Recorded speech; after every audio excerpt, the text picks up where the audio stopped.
This fall, the Kentucky Bourbon Festival returns to celebrate Kentucky bourbon once again. The Kentucky Bourbon Festival is a sponsor of our backside coverage here at Churchill Downs. It's Great Day Live all week long. So excited to have President Randy Prossi here with me to talk a little bit about the festival coming up. Hey, it's going to be here before you know it, right? The 32nd year, and it always sneaks up on us. 32nd year, 55 distilleries on the property. Randy, got to brag about you for a second.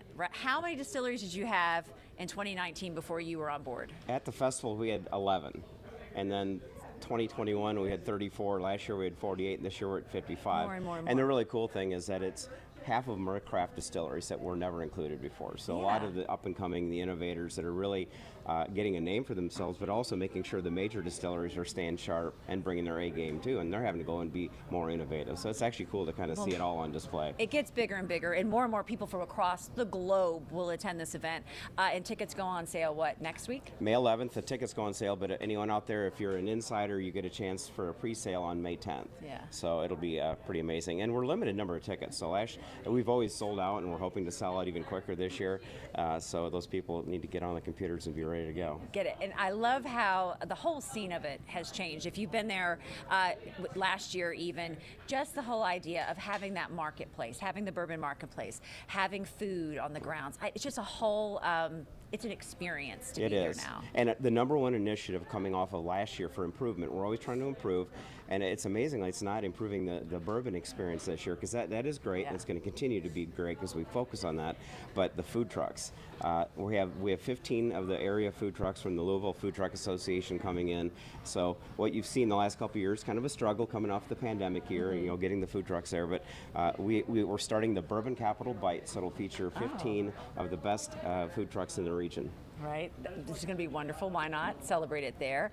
And again, you're just hearing, we talk about the number of people that come to visit, right? It's really become a global event. Wouldn't you say? Absolutely. And last year, now that we have tickets and we have our box office, so we're a little bit more sophisticated with our marketing, we know that 3/4 of the people that attended were from outside of Kentucky.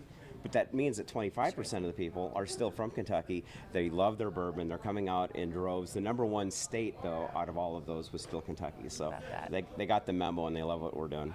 Last year you did something that you were really kind of pushing the whole come out on that Sunday and experience it if you're a local. Are you going to do something again that's really geared towards locals? We are. I mean, the festival is designed to be a weekend experience, but for people that maybe are just kind of sticking their toe in the water and aren't ready to jump in, there's the Sunday sampler, and it's a single day.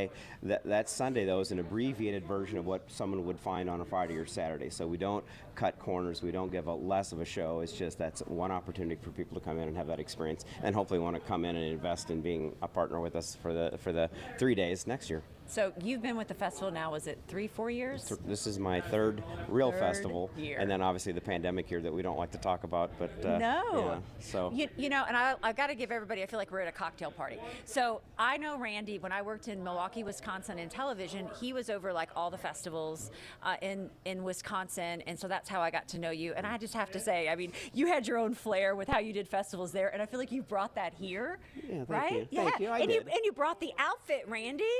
Right? Well, it's part of the experience, and I was here at Churchill for a number of years. Yeah. So what you see in Churchill in the infield and the quality of the tenting and just kind of the visual presentation is something that I took to the Bourbon Festival, because I wanted people to come in and know that they're at a world-class event. So you're here at a world-class event. You can't have thoroughbred horse racing without Churchill Downs and the Kentucky Derby, and you can't really have bourbon without the Kentucky Bourbon Festival. That's right. So it's kind of the same spirit. What is the rest of your week like when you're here?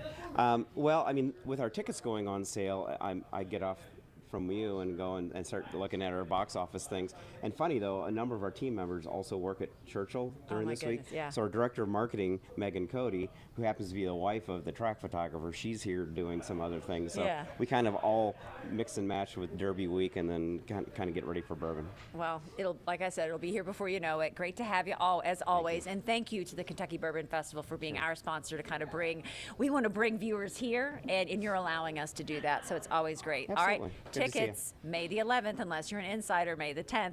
To get those, just go to kybourbonfestival.com.